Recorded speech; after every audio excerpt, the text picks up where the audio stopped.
Jean-Marie Vianney Mpenda, bonjour. Bonjour, monsieur Manzekele. Oui. Je profite de l'occasion pour saluer tous nos téléspectateurs qui acceptent de passer de leur temps pour nous suivre lorsque nous parlons de notre pays. On parle des sujets d'actualité. C'est la force kenyane qui sera déployée, en tout cas à l'est de la RDC, dans le cadre de combattre les terroristes du M23 et les ADF. Donc, cette force sera coalisée avec la MONUSCO. Vous, personnellement, quelle est votre lecture face, en tout cas, à l'arrivée de cette force kenyane? Merci beaucoup, monsieur Manzekele, pour cette question. Et déjà, je vais quand même faire une petite historique par rapport à cette question, parce que la force kenyane était ici en RDC dans le cadre de la force des États de l'Afrique de l'Est. Alors j'ai une bonne mémoire et je me rappelle qu'il y avait une réunion au Burundi où notre chef de l'État, Deva Kamera, avait grondé le général du Kenya qui pilotait, en fait, qui était à la tête de cette force des États de l'Afrique de l'Est. Il a dit, mais vous cherchez des problèmes avec la population. Il avait dit ça pourquoi? Parce que tout le monde savait que les forces de l'Est, au lieu de venir combattre les terroristes, ils étaient à l'aise, ils prenaient des photos, ils mangeaient avec le M23. Alors, pour dire la vérité, c'est quoi?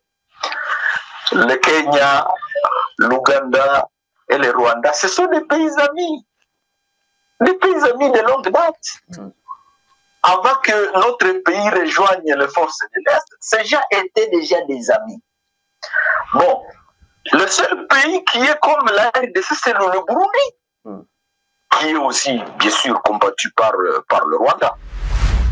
Donc, déjà, j'ai fait un petit rappel pour dire que nous, on n'a pas confiance avec les forces du Kenya. Si les forces de l'EAC sont parties, c'est parce que le peuple de la RDC avait demandé que ces forces partent. Mais, alors, j'ai des difficultés maintenant à comprendre. Ici, je souffre. Je suis en train de souffrir. Par quelle magie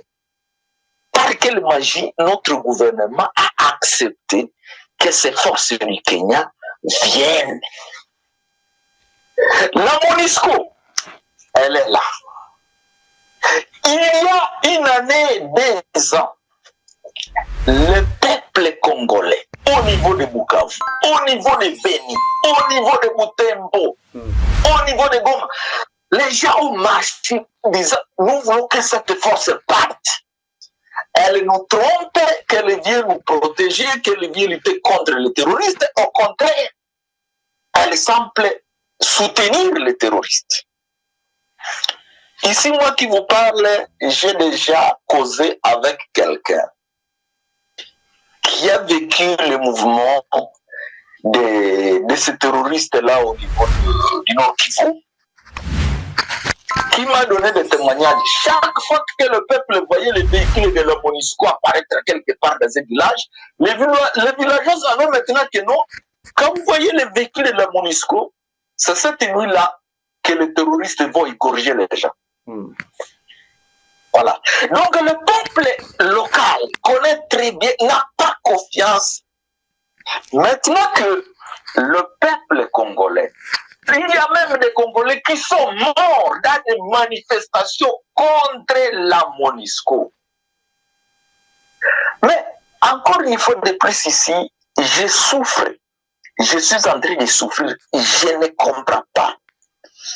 Par quelle conviction notre gouvernement accepte que la MONUSCO reste là pour protéger le peuple congolais contre les terroristes. Bon, mais les militaires de la SADC qui sont là, ils ne sont pas là. N'est-ce pas qu'ils sont là? Ils sont encore là. Bon, pourquoi? Oui, mais pourquoi ne pas dire, ok, au moins les militaires de la SADC n'étaient pas là pendant les 20 dernières années. Ok, essayons ces gens-là. Mais pourquoi encore la MONUSCO et les forces du Kenya veulent se mettre à côté des militaires de la SADC, alors que nous, le peuple congolais, nous considérons que la MONUSCO et les forces du Kenya, ils sont contre nous, ils ne nous protègent pas, ils protègent plutôt les militaires du Rwanda qui sont en train de commettre des crimes à l'Est. Donc, ils veulent jouer le rôle de la neutralisation de la force de la SADC. C'est ça ma compréhension. Alors, je vais aller tout droit à ce que je pense être comme une solution. S'il vous plaît, gouvernement congolais, nous savons que vous avez le ministère des Affaires étrangères. Mais en matière de sécurité, demandez l'opinion et la population locale. Parce que vous les ramenez des gens pour dire, ok, nous vous amenons des gens qui vont vous protéger. La population est civile, la population n'a pas d'armes. Et vous amenez des gens suspects, des gens dont on n'a pas confiance, mais qui sont tout puissants, qui sont des armes lourdes, et que vous allez amener et pour dire, ok, voilà, ce sont ces gens-là qui vont vous protéger. Donc, ça c'est une erreur. Vraiment, ça, il y a des choses qu'il faut dire ouvertement. Ça c'est une erreur. Demandez, la population locale vous a déjà dit que nous ne voulons pas de la MONUSCO. Alors, s'il vous plaît, retirez la MONUSCO. Demandez à la MONUSCO de partir. C'est ça la réponse du peuple. Le peuple vous a déjà dit ça. Ça, il faut, là, en tout cas, ça, il faut le dire très clairement. Alors, les forces de l'EAC ont montré leurs limites. Ils étaient là pour appuyer. Ils étaient là pour appuyer les forces du Rwanda. Demandez à ces forces du Kenya de rentrer s'ils sont déjà là. Qu'elles rentrent. Le peuple congolais n'en a pas besoin. Le peuple congolais, quand le gouvernement a demandé aux jeunes de se faire recruter, mais ils ont accepté de se faire recruter pour défendre leur pays. Mais pourquoi vous amenez toujours des militaires étrangers? Qu'est-ce qui nous manque? Qu'est-ce qui manque à ce jeune Congolais de défendre leur pays? C'est ça la question que je pose au gouvernement. Ici, vraiment, il n'y a pas question de flatter qui que ce soit. Ici, il s'agit de la vie du peuple congolais. Il s'agit de la mort des peuples congolais qui sont déjà... Plusieurs Congolais ont déjà perdu la vie à l'Est. Donc, s'il vous plaît, gouvernement, trouvez la vraie solution. Non pas nous amener des solutions parce que peut-être il y a une autorité de l'ONU qui vous a proposé une solution, une proposition qui est venue d'un pays étranger que peut-être qui fait la terreur dans le monde.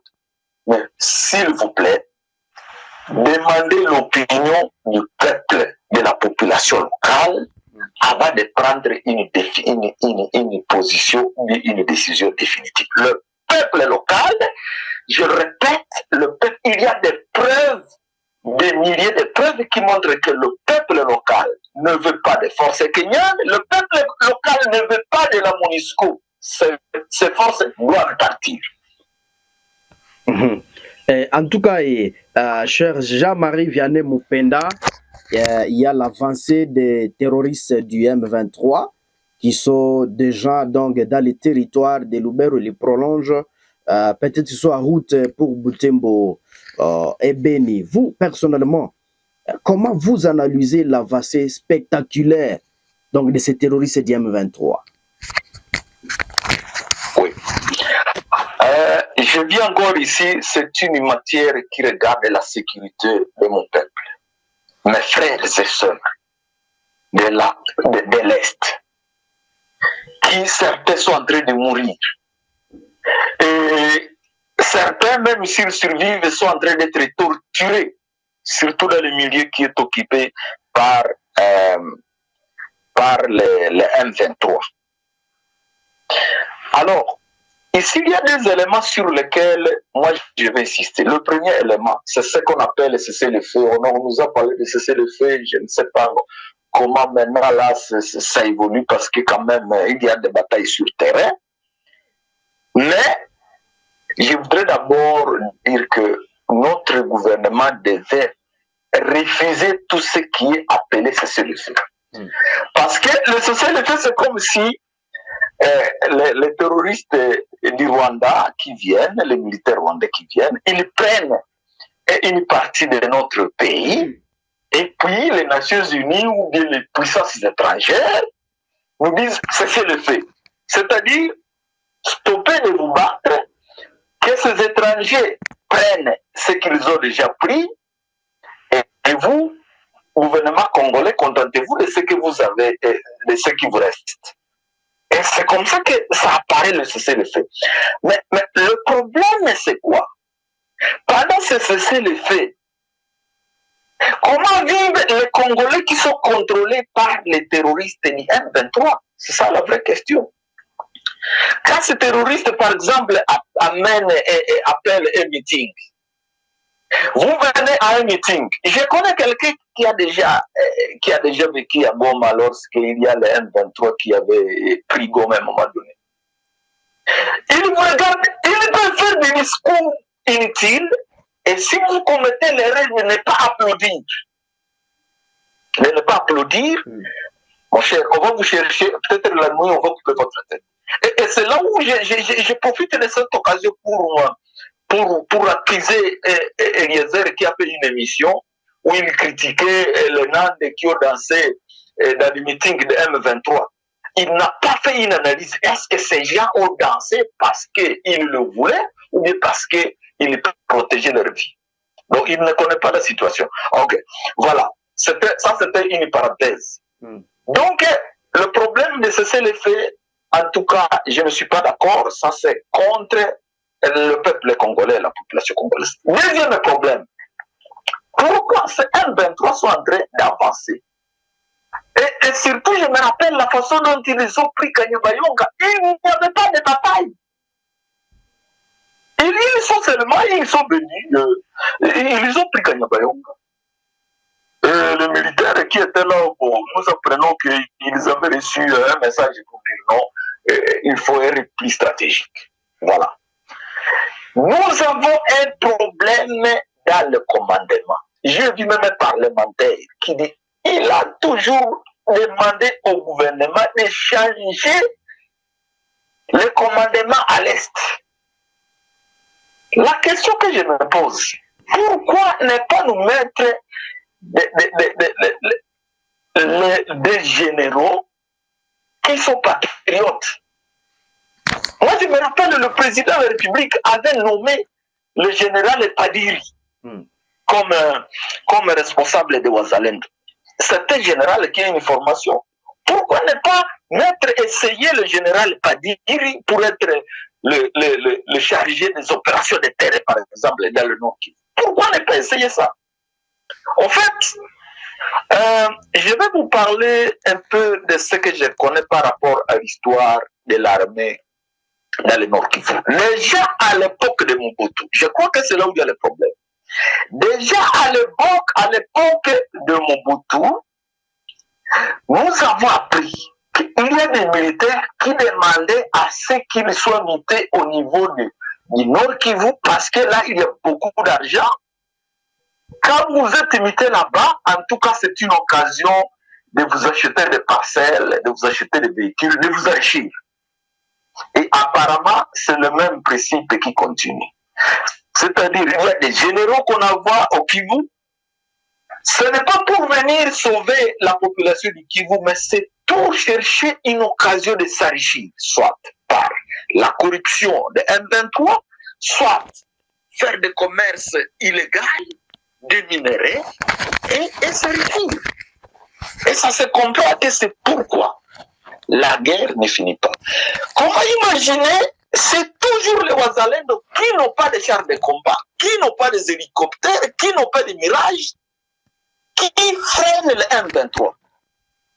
Même les FARDC, les FARDC, il faut toujours des replis stratégiques. Ceux qui sont armés, ceux qui sont supposés avoir des chars de combat, ceux qui sont supposés avoir des munitions, ceux qui sont supposés avoir tout le soutien. Donc, je réitère encore je réitère ma demande pour dire, s'il vous plaît, enlevez tous les généraux, les officiers, changez-les. Mettez des nouveaux, et surtout des nouveaux qui ont été formés à cette époque de Tshisekedi. Et de préférence, prenez les nouveaux de l'Est, qui ont au moins des parents, parce que chaque personne qui est originaire du Nord Kivu a au moins quelqu'un qui est mort dans cette guerre de l'Est. En tout cas, chaque famille a au moins quelqu'un qui soit mort dans cette guerre de l'Est. Prenez des généraux originaires de l'Est. Au ministère de la Défense, c'est là où il y a aussi un autre problème. Pourquoi ne pas mettre un ministre de la Défense dont le patriotisme est indiscutable? À un moment donné, on apprenait des bruits que non, on va nommer Mwindo Nzangi à la Défense. Ça n'a jamais été. Après ça, nous avons eu des bruits où on va nommer Honorable Bitakwira à la Défense. Ça n'a jamais été. Et qu'on nous nomme. Voilà, essayez des gens dont le patriotisme est indiscutable. Essayez une fois. Essayez de mettre des généraux originaires de l'Est. Essayez une fois. Essayez d'amener des militaires fraîchement formés, des militaires originaires de l'Est qui viennent de terminer leur formation en Israël et en Chine, en grand nombre, amenez-les à l'Est. Et surtout, donnez-leur à manger, au lieu d'amener des étrangers que vous payez cher, des militaires de la SADC, que vous payez cher en devise, des militaires de la MONUSCO, que vous payez cher en devise, des militaires du Kenya, que vous payez cher en devise. Non, cet argent-là, mettez ça au profit pour payer les militaires qui vont défendre notre pays à l'Est. Nous, ça va nous honorer que notre peuple, notre armée est en train de libérer notre pays. Et surtout, qu'on nous mette des gens patriotes. Tous les généraux que Kabila avait laissés à l'Est, j'ai appris qu'ils sont encore là. Joseph Kabila, lui, n'a pas amené des militaires, des généraux, des officiers à l'Est pour aider la population de l'Est. Tout le monde connaît que ce n'était pas pour sauver la population de l'Est. Donc, tous ces généraux-là que Joseph Kabila avait mis à l'Est, ce sont ces gens-là d'abord qui doivent quitter. Ils ne devaient pas normalement traîner, sauver l'Est. Oui, alors. Voilà. Donc, après, oui. Oui, nous sommes vers la fin en tout cas. Et veuillez conclure donc votre mot de la fin comme nous sommes déjà à plus de 15 minutes. Oui, je vais proposer une stratégie au gouvernement. La stratégie, c'est que, vous savez, il y a des militaires qui sont sur le terrain, peut-être des militaires qui sont sur le terrain, mais parce que il y a le problème de la hiérarchie, ils ont peur de dire la vérité. Ils ont peur de dénoncer leurs chefs qui sont traîtres. Et je vais demander au gouvernement de trouver une stratégie, de rencontrer les militaires de terrain pour qu'ils puissent dire ce qu'ils connaissent, mais d'une façon anonyme, c'est-à-dire qu'ils soient garantis que ils ne seront pas dévoilés. Comme ça, au moins, le gouvernement, peut-être le ministre de la Défense ou les autorités, ils vont connaître exactement qu'est-ce qui se passe. Les ordres qui déroutent les militaires de terrain qui font que les ennemis puissent prendre nos territoires. Et je crois que c'est important. Et surtout, encore le deuxième point, avant de prendre une décision de sécurité pour l'Est, demander le point de vue de la population locale. Oui, en tout cas, et cher Jean-Marie Vianney Mupenda, vous êtes Congolais vivant en Australie. Et il y a encore un mot de la fin ou c'est tout pour aujourd'hui? Non, le mot de la fin, c'est que Dieu bénisse notre pays et surtout que le gouvernement tienne compte de l'opinion du peuple local. C'est ça le mot de la fin. N'imposez pas des solutions, que les locaux connaissent des solutions fantaisistes. Demandez le point de vue de la population locale, s'il vous plaît, surtout en matière de sécurité. En tout cas, vous êtes en Australie, et vous êtes Jean-Marie Vianney Mupenda. Nous vous disons merci de votre temps, votre énergie sur la chaîne de télévision Léon Joléo à parler aux Congolais.